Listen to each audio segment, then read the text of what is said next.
that video? 1991, Michael Jackson. I can still spin like him. That's it. I can't do a double. I tried to double at home. I didn't work. So my wife said, just keep it to a single. You'll be good. So this reminds me a lot of, today. This is 1991. We're 26 years later, and equality is still a problem, and social justice is still a huge problem. So as a marketer, we're really in a paradox a bit. We still have to make sure everyone feels included. We're always focused on that. But as a marketer, the bottom line is we need to celebrate and highlight the differences of the individual communities. And that's what I'm going to talk about some today. So we think about DNA. The marketer is always searching to know more about you. There's a movie coming out with Tom Hanks soon, Circle. It's a social network movie. It's going to scare you a little bit. But Tom Hanks says, to know is good, but to know everything about you is better. And this is the real world. Not happening this year, but probably 5 years from now, 10 years from now. We have to think about that's where it's going to go. So marketers' quest, we're always searching to know much about you as we can. And the goal is to crack the DNA. Can I know the DNA of you so I can communicate better with you and form that relationship? Now, you'll find this chart very funny because I gave a keynote in 2000 at the DMA conference. Direct marketing was big back then. This is the same slide. Things haven't changed. We get up, we hear speeches every week all the time. I keep going, yep, someone just regurgitated the same thing. This is still the quest. And I will tell you, when I was in CRM, I started a company back in the 90s and sold it, did really well. That was fun. That was a hot time back then when CRM was just getting started. This is the quest we had then. And it was all about the same thing. The challenge is to crack the DNA by getting billions of records of data, and transactions was the key back then. We had store sales transactions. And I would try to learn every transaction, interaction you had with that brand over countless channels. Well, I would contend to you it was easier back then. This is what happened back then. In the 90s to 2000, this is kind of how you would be spoke to. Obviously, mass media at the bottom, TV, radio, news is fine. But really, what you got was the call center lady or guy calling you on the phone trying to sell you something. That was very popular. Direct marketing, our house was full of catalogs, codes on the catalog, so I'd know exactly which catalog you bought, what you had. And then email was just coming in a bit too. But where the power of how this was able to happen back then was because the stores, you probably didn't realize this back then, it still happens today. You go into any store, your credit card is used, they can take your credit card number, reverse pen that, get your phone number, get your address, household it, and they know hundreds of variables about all of us. All this was being done in the 90s, same thing. So actually, it was really powerful, and I was excited when I started this company in CRM because I could take this transaction data and leverage it to segment folks when I would call them on the phone or email them or all these things. Look at what's happened today. It's tripled, and it's tripling because I've just covered these, but even under social, that's a whole other sphere of 20 items. So there's 30 or 40 ways that a consumer is getting bombarded today.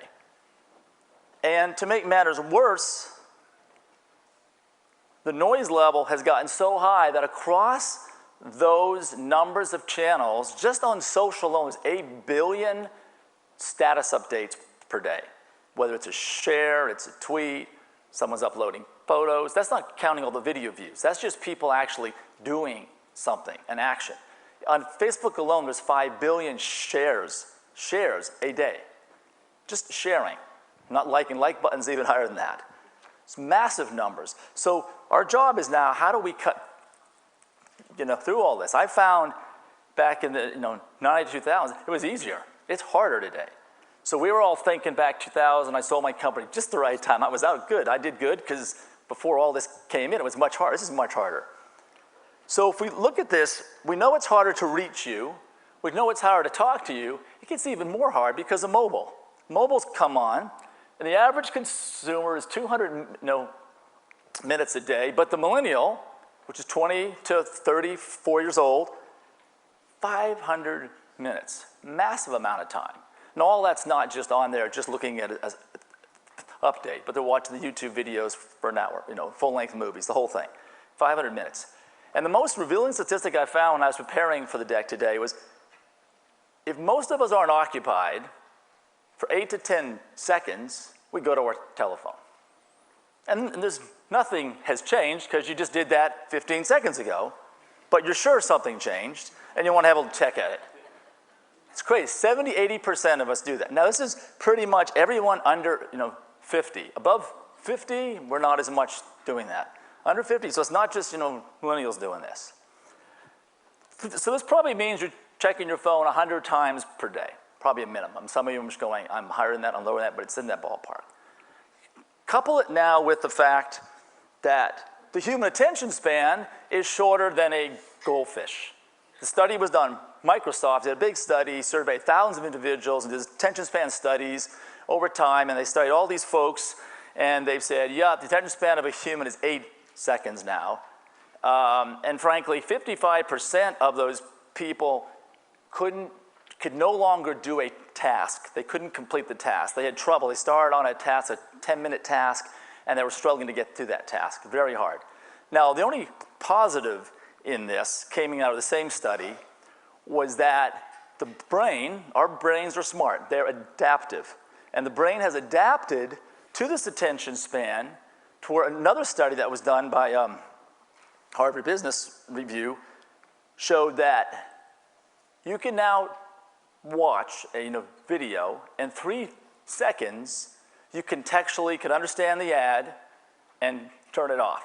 So YouTube, I watch YouTube every morning when I'm working out, and the ads, no, come on. I'm holding that clicker for that 5-second ad countdown. I don't want to watch the whole ad. And on 5 seconds I go, yeah, that's about such and such, I have it. So the brains are adapting, which is a positive thing in that with the attention span going down, you can actually consume more. But the problem with that, as a marketer, is the demand of the consumers of what the brands are trying to communicate to you has gone so high. So think about it. You're being bombarded by 20 channels. Then you think about companies and product SKUs. You go back 15 years ago.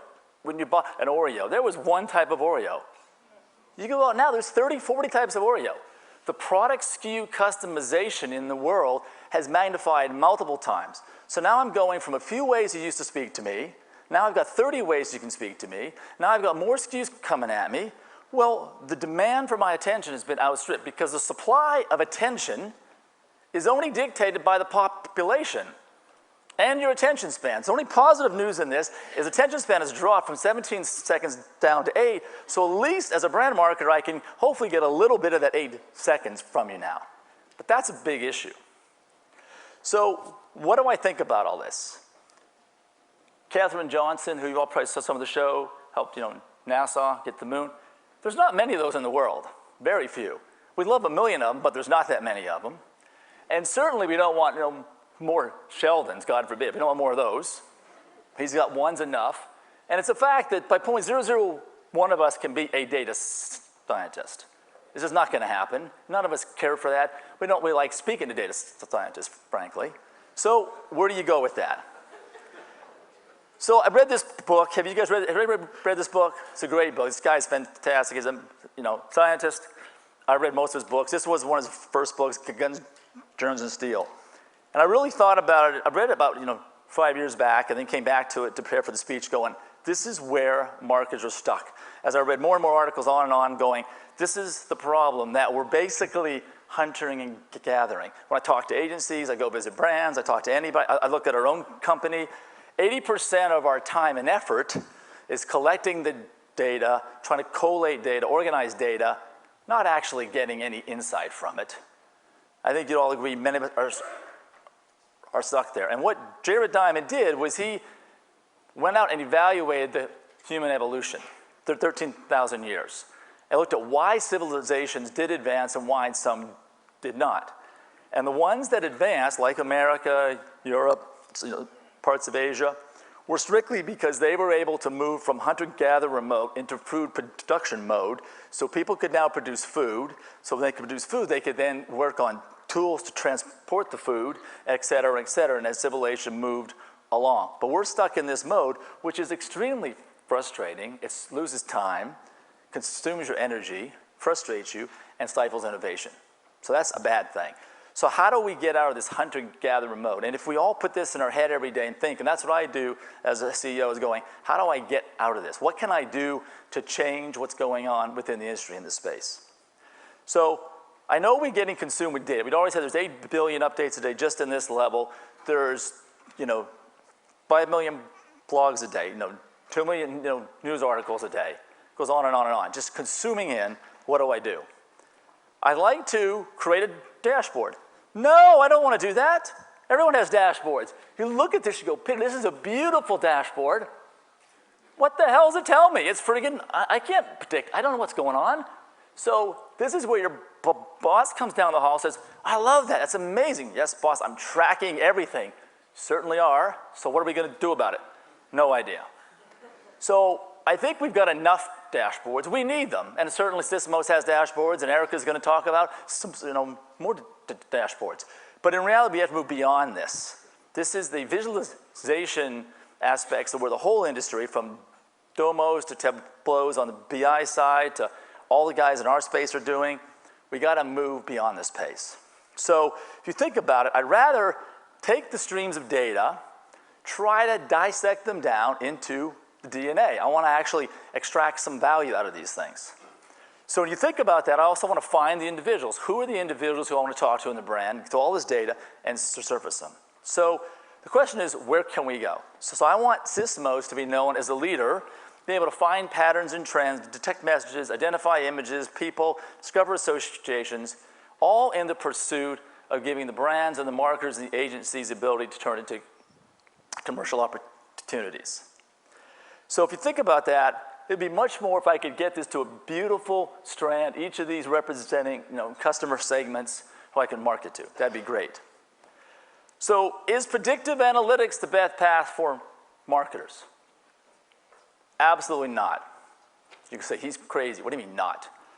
Predictive analytics, and I'm a statistician, operations, research engineer, so I don't, I get upset when people write articles where they don't understand what this actually means.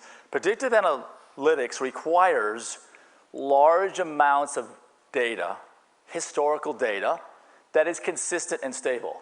Does anybody think social media data is consistent and stable? No, look at this, whiskey thing going on. This is all these different people talking about whiskey. I don't even know who you are, who you're talking to, the same person or not.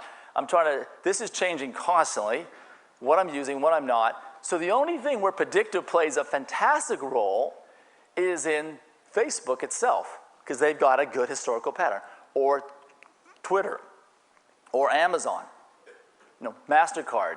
If you've got historical databases you can work with, you can do that. But as a marketer, when you're trying to market to everybody, you don't know where they are, where you're talking to, very hard to do. So I think you'd be very careful when people promote this to you and talk about it, get really detailed, what are they doing and what are they actually predicting? Because you could predict something with an error rate of 50%, which means I'm guessing.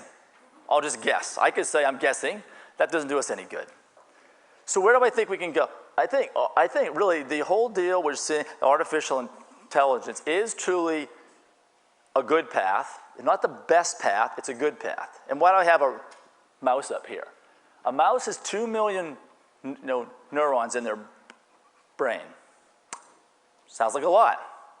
Human being has 100 billion neurons. Even though this guy looks pretty stupid, he's actually 50,000 times smarter than the mouse. That's what's going on. And these neurons are whipping through your brain every second at 200 miles an hour. It's like, wow, that's pretty crazy. So why do I have this chart up? Because the third largest supercomputer in the world, IBM Blue Gene, is able to process 500 trillion operations per second. Sounds unbelievable, amazing. That is simulating a mouse. That's it. Now, the new one's out. There's a China one. Of course, China has to beat America now and everything. So they got a quadrillion operations processor. It's #1 in the world now. But we're not there yet. To simulate the human mind, even this guy's, it would literally take city blocks of supercomputers with 1 billion watts of power, with a nuclear power plant to power that, and river would have to be diverted to cool the chips in this city blocks. This is true fact. There's a guy, Mikio Keiko, who did a book on physics, applying every rule of physics today in quantum physics, not breaking any laws and rules. This is where we'll go. Now, will we be at this level? Yeah, 30 years from now, most scientists say we'll be at this level. So it's going to be pretty good time in 30 years, or bad time, depending on how artificial intelligence is used, where you could be simulating the human brain. So what can we do now? So I think it's great, but for our company and its size, what can we do to help that's real and practical without overselling, hyping on what this is? The next step for me is automated insights. The only reason I want to do automated insights is to accelerate your marketing efforts. I'm all focused on the hunter-gatherer. If I can eliminate as much as the hunter-gathering time for you, give you back that 80%, even 50% of the 80%, that's a huge thing. So what can I do? I can run trillions of operations, combinations per day, and hopefully create some sort of insight for you and give you a one-click notify to a visualization, which may be a dashboard, but it'll be strictly related to the insight. So I'm giving context on that. How does that work? Good news is Sysomos actually owns all of its own data centers. We don't have 500 trillion operations per day, but our data centers in Toronto can process 1 trillion operations per second. That's what we have now. We paid a lot of money for that. I'm like, let's get some use from it. It wasn't being utilized. Let's use it. And what can it do? I can use statistical algorithms to find correlations, anomalies, accelerations,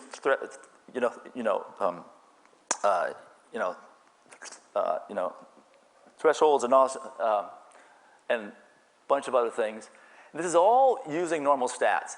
Statistical methods haven't changed in 30 years. They're the same, but the processing power has gone up so high now that we can do that. So where we're going to go with all of this is try to put built-in insights delivered in the solution, pre-packaged when you buy Sysomos, and they'll be guided, unguided. Guided, you guy watching the ski, I like skiing, so here's this guy, he's skiing, he knows the slalom course, it's all mapped out, they're practicing, he knows what he's doing, so he's guiding it down, just like a marketing campaign for Valentine's, Mother's Day, you know what's going to happen, you already have it planned out, you kind of know the things you want to track for your brand, you know your audiences, so you're guiding it. The unguided is what you don't know. Because I can run 1 trillion operations, I can do, that's the start of AI, that's what really AI is. Think of IA as simply nothing more than the mechanization of the human brain and the processes. With a bigger computer, I can simulate, more. With this, we can still do 1 trillion combinations per day to find associations that you humanly couldn't do. So it's great if we do the guided ones, but the unguided can give you those discoveries that you need.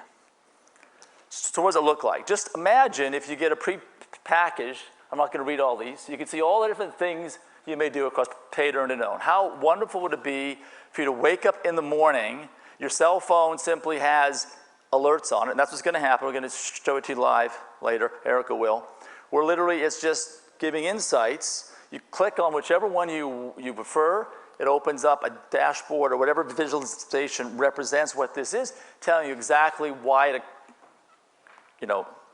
occurred. And this is just a group of things that you can do from here.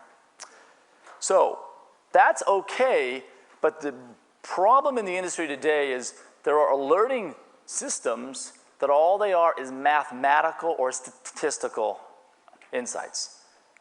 If I don't add context to them with the metadata layer, I haven't actually told you anything yet, right? So then you have to go to the next level of putting context. I put a real simple picture up. All metadata is tagging. In this case, it's an image, it's country, vacation, cycling, Holland, whatever, but you'll be tagging things. You can imagine all the creative tags in a marketing campaign you do, audience tags you want, all that's tagging.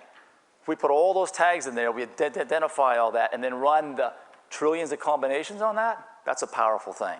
So that's where we're going to add this, so that when you actually get the threshold of something exceeding something, and that insight comes on your phone, when you click to go, what is it, we'll put context behind it to give you the business insight. What does it look like? So your mobile phone comes in, it's got, you have insights, you can add viral insight, acceleration insight, discovery, whatever. I want to look at, trending on the viral one, so that's what's, trending is the word, Utah in this case, and on it can go. I can go from there, and so you get the idea. Or I could have a widget. This widget, we don't want it to be necessarily in the Sysomos platform, doesn't have to be, could be, which is here, or you can put it on your own website, on a secure internet, or on your phone at times.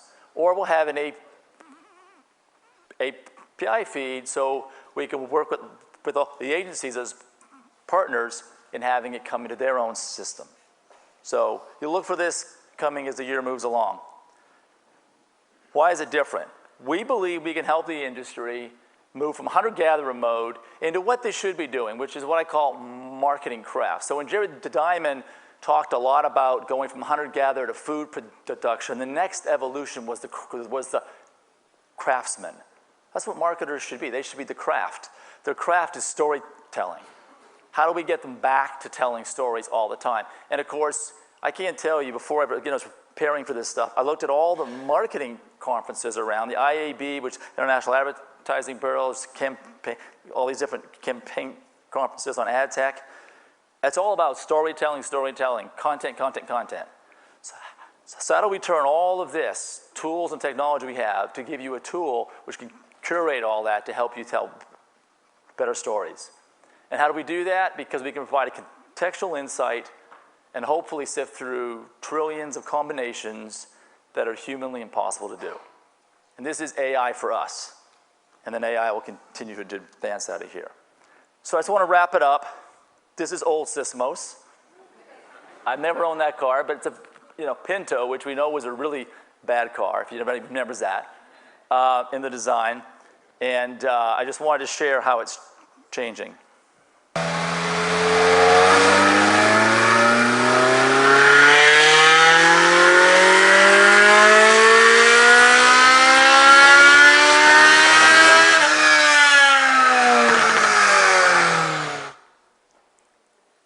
I love racing cars, so that's where we're going. Thank you very much.